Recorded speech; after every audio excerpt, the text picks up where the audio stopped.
Greetings folks, and welcome to yet another vintage computer video.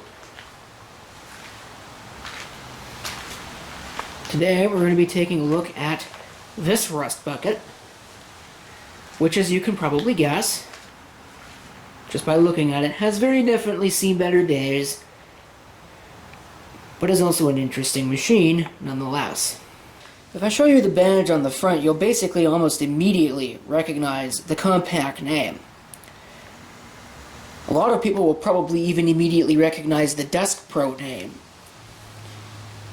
But if you are wondering where it all started, this is basically your answer. Mostly anyway. In 1981, IBM introduced the personal computer, which turned the computing industry on its head. Because prior to them, for the home market, you were basically limited to basic machines, like the Commodore 64, the Apple II, the various Atari machines. Businesses were fixated on large CP/M boxes, such as, for example, the Osborne. With the introduction of the PC, people were clamoring for MS-DOS compatible computers, and not necessarily just MS-DOS compatible computers, but computers that were compatible with the IBM PC and could run IBM PC software. Therein, of course, lies the problem.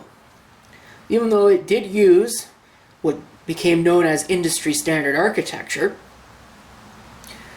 the BIOS, the basic input-output system, is what dictates the majority of compatibility. And although the ISA bus did not necessarily belong to IBM, they did not, at least not initially, license their basic input-output system to other companies, leaving machines that, although they could run MS-DOS, they were not IBM PC compatibles and would not run existing software. See, for example, the Tandy 2000, which, although it was technically a superior machine, it did not run most of the software that was out there and was therefore a complete and utter failure in the marketplace. See, it wasn't like what it ended up becoming later on, where companies, the big companies, IBM and later Apple, yes really, licensed their ROM to other companies to be able to create fully compatible clone systems in the misguided effort of expanding market share. Back then, IBM retained copyright on their basic input-output system, leaving companies to implement their own. This was done to varying degrees of success. There were a number of IBM PC almost compatibles out there, such as the Dynalogic Hyperion, the Eagle 1600 series from Eagle Computer, and the Corona Personal Computer from Corona Data Systems. Eagle and Corona actually got sued by IBM because portions of their BIOS was alleged and proven to have been ripped off from the original IBM PC BIOS, and so they had to re-implement them. Compaq, on the other hand, got away with it because they did what was called a clean room reverse engineer of the IBM PC BIOS and was able to get something that was so close that it basically might as well have just been an IBM PC BIOS. This was introduced in 1983 as the Compaq Portable. The DeskPro, introduced in 1984, could be basically thought of as a Compaq Portable without the built-in display. Although it did have some other improvements, although it was still an XT-class system, it came with an 8 MHz 8086 CPU, as well as upgraded video hardware that more or less combined CGA and the monochrome text adapter from IBM into one display, which gave you better graphics, and, well, it gave you graphics at all. Remember that the original MDA adapter did not support graphics. And it also gave you better text performance over the stock IBM CGA adapter. I certainly would have preferred one of those models, but as you might guess, they are hard to find in this day and age. This is actually one of the later DeskPro 286 models, which is roughly a clone of the IBM PC AT, as you might guess, with an Intel 80286 processor inside, as opposed to the 8086 that the original model had. The DeskPro 286 is based on a 12 MHz 80286 processor. Compatibility-wise, of course, it was advertised as having all the compatibility of the IBM PC, 100% compatible. If we come around to the back here, we can see that there are 8 slots, but of course one of them is taken up with video. So IBM Compaq advertised the system as having 7 available slots. In terms of RAM, this machine could support a whopping 8.1 megabytes. Although that's kind of a little bit of a fib, but also not really a fib, because back in those days it was commonplace to be required to add expansion cards with nothing but RAM on them in order to get the full amount of system memory. But it did come standard with 640K onboard, expandable up to 2.1 megabytes on the system board without use of any expansion cards, and an additional 6 megabytes in expansion cards. Compare that to the IBM PC AT, which could address a maximum of 4 megabytes on expansion cards and only had a maximum of 512K on the system board. It's a pretty big increase. Remember, again, this is 1985 we're talking about. We're still firmly in the 640K is enough for anybody camp. As far as storage, that's where this gets interesting. The PC AT, I believe, had 4 disk drive bays, like the original IBM PC, and the XT later on.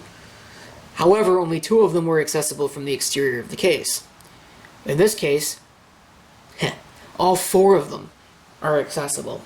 The machine shipped stock with a 1.2 megabyte 5¼ inch floppy drive, which is what this has in it right now. It could optionally have shipped with a second 1.2 megabyte high-density 5¼ inch floppy drive. It could have shipped with a 360K, not high density, double density, 5¼ inch floppy drive. It could have shipped, again, 1985 we're talking about here. I know that later PC ATs were offered with 3.5 inch disk drives. Initially they were only 720K.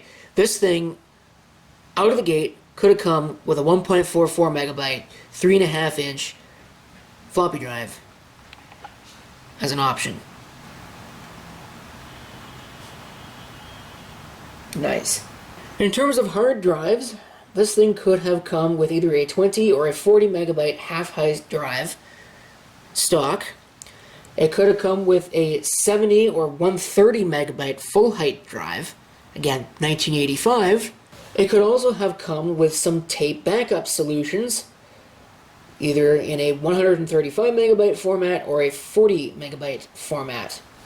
Full disclosure, I have powered this machine on, so I do know that it has got a 1.44 megabyte floppy drive there, and also a 40 megabyte Seagate ST251 hard drive. Here's how you know you've been doing this for entirely way too long. You can tell that that's what that drive is just by the sound that it makes. You can see it's not in the world's best condition, but there you can also see that yes, you could have up to 4 half-height devices, or 2 full-height ones, or any combination of such. There's a key lock there, which is very fortunately in the unlocked position. There is your 5-pin DIN keyboard connector, which is a little bit on the broken side, I think. Or maybe they just came that way, I don't know. These systems would have come with an enhanced keyboard, but any AT keyboard will do. You don't need the specific Compaq ones. It's apparently owned by the Department of Education in the United States of America. The thing that you might not notice by looking at it is that the whole thing, with the exception of some of the faceplate stuff, is made out of heavy pressed steel. This thing weighs a ton. Then again, so did all computers back then. Coming around back here, you can see, as mentioned, your 8 expansion slots, of which 7 were available to the end user. Right there is a video card, which is not original.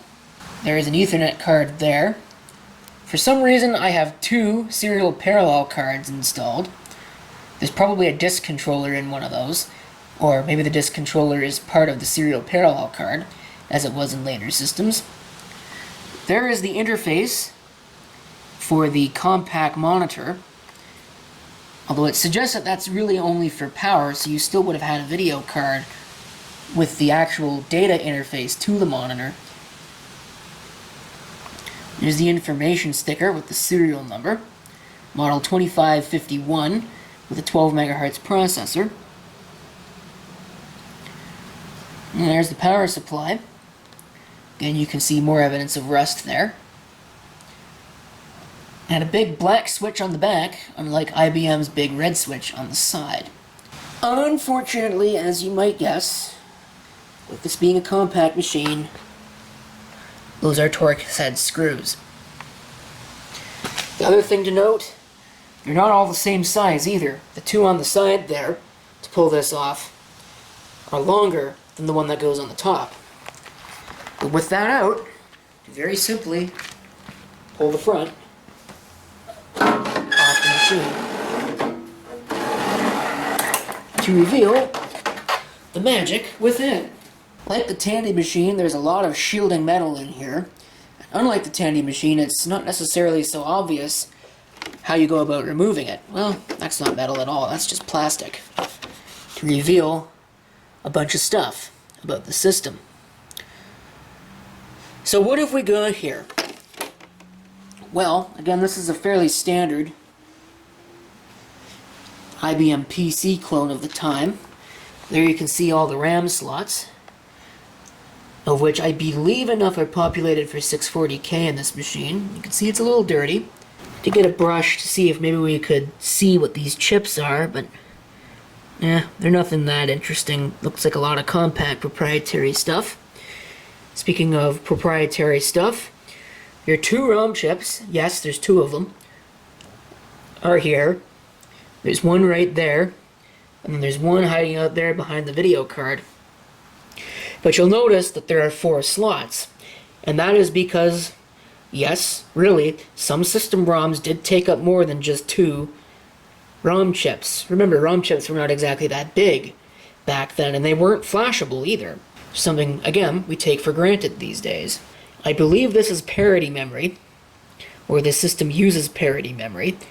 So you can see there's banks of 6 chips there that make up the primary amount of the RAM, and then there's 3 over there that make up the parity bits.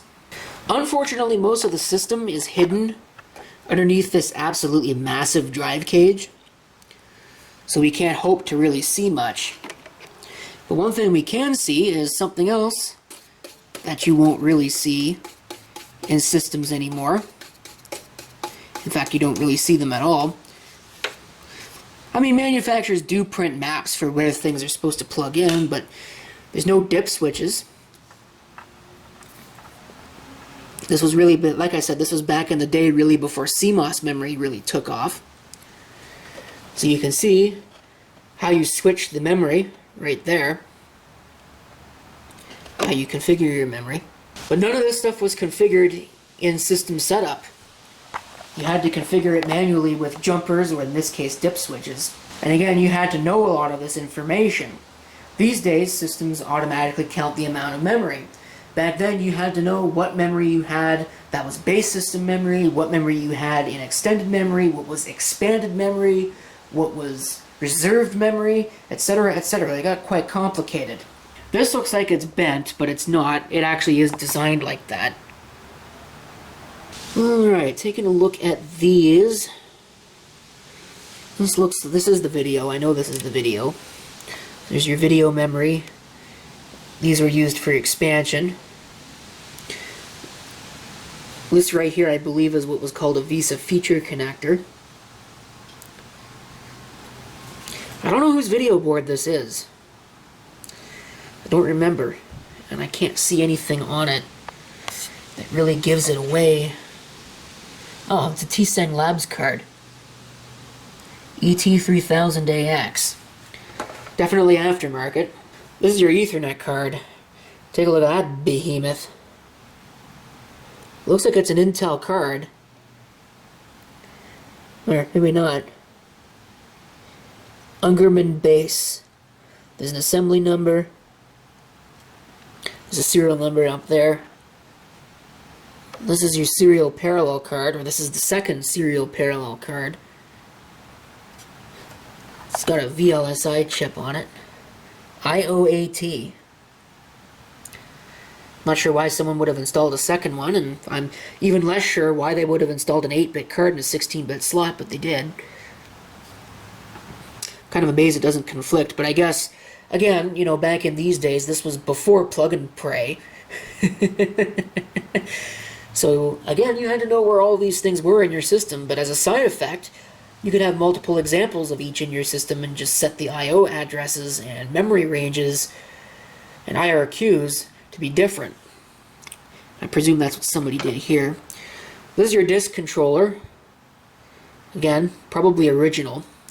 MFM disk controller with the ST506 interface.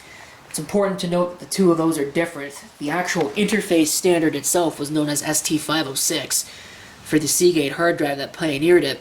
However, the encoding on the drive differed. You could have MFM drives or RLL drives.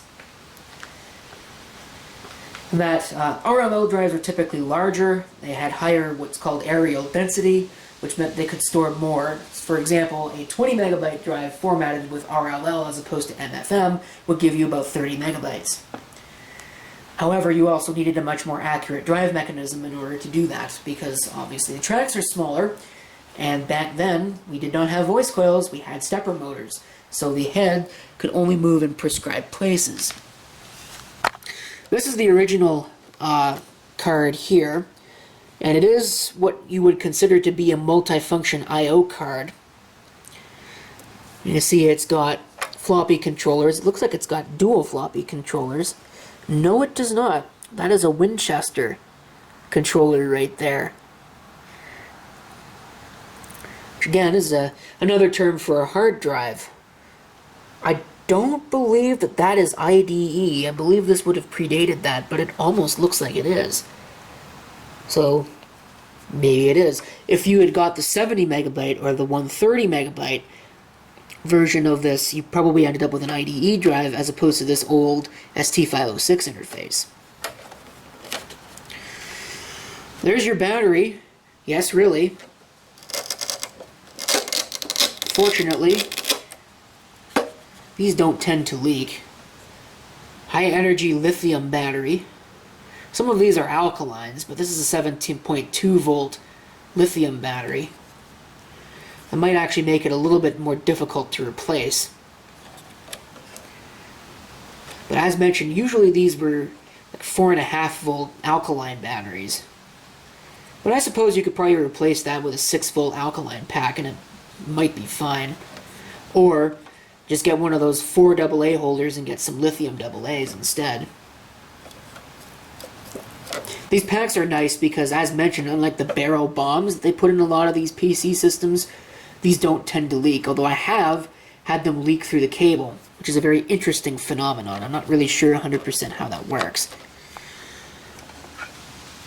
You can see down there, I believe, that this is the 80286 CPU, that big square thing, right beside this giant proprietary connector for the power supplies. So hopefully that power supply never fails, because if it does, finding a replacement is probably not in the cards. There's your 12 volt power distribution. So unfortunately this system is set up in such a way that you can only, or you would need to have special cables, because all the power goes into the system board and the system board powers the drives. That's certainly an odd design that you typically would have seen in something like an Apple Macintosh.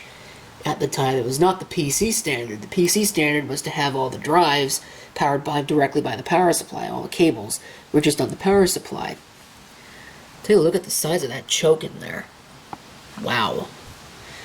Things were built to a standard back then, I'm telling you what. So, with all that in mind, I know the system powers on, but it needs some help in the software department. Help that I can't really give it right now. I could probably give it a little bit of help in the cleaning department because, holy wow, this thing is a little on the nasty side. You know what I'm going to do? I'm going to get out the air compressor. That's what I'm going to do. So, we're going to use the air compressor to give this thing something of a new lease on life. But the last time I did this, there were some individuals who apparently don't understand what an audio cue is, and took it upon themselves to complain about the fact that I left the compressor noises in the video, in the soundtrack. Well, guess what? If you thought it was bad then, it's going to be a whole lot worse now. What do I mean by that? Well, turn your volume down and find out. Because here we go. Also, got a little picture-in-picture, so you can probably see exactly what it is that I'm about to do here.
Alright. Yeah, what do you think about that? Okay, back to reality here. Take a look inside here. Wow, look at that. You can actually read the printing on some of those chips. Amazing. Is it perfect? Absolutely not. But I don't know that it really matters. I just want it to be better. Oh yeah. For anybody that was going to complain about my letting the fan spin, I did not let the fan spin, as you can see there.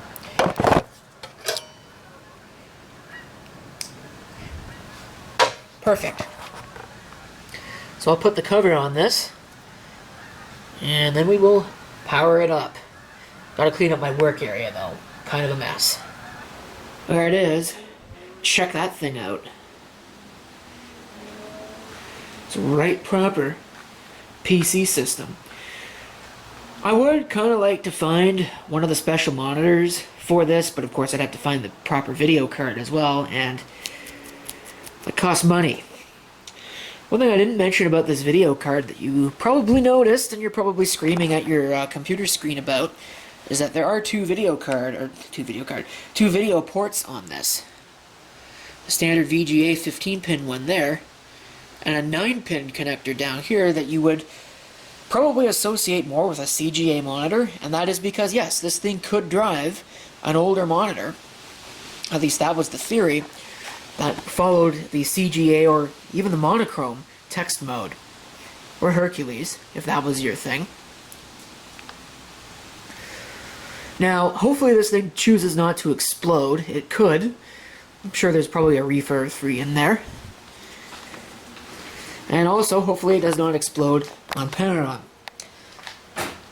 Unfortunately, like I said, this thing is going to need some help in the software department, so there's probably not much that I can do to demonstrate it, but we can at least power it on and watch it post for your viewing pleasure, assuming it still works. So, here we go.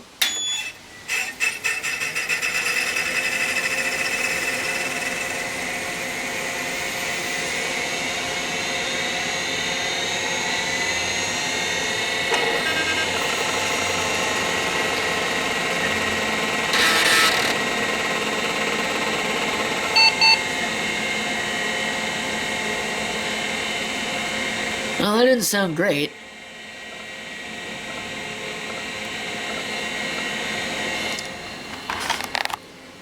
But it did at least spin up. You can hear again, that is a telltale sound of an ST-251. Let's go ahead and watch the startup on the screen, assuming that the camera will stay in focus.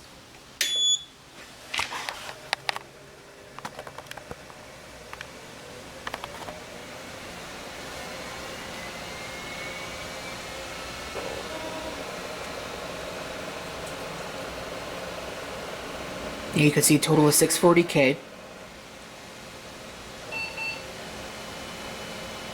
That double beep is a Compaq thing.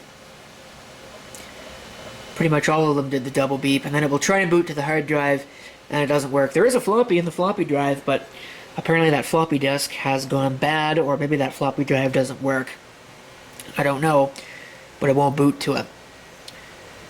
So, unfortunately, that is basically as far as I can take this for the time being, but certainly at some point in the future, this will be receiving some attention. We'll be getting a new operating system, and maybe even some use, I don't know. I'd like to give it a proper home, somewhere to properly sit, but I think I'm basically out of space for doing that. So anyway, that's pretty much it for the video. I don't have anything else to share with you. So thank you for watching, and until next time, well, I'll see you on the next video. Until then, guys, let's go ahead and listen to the hard drive spin down.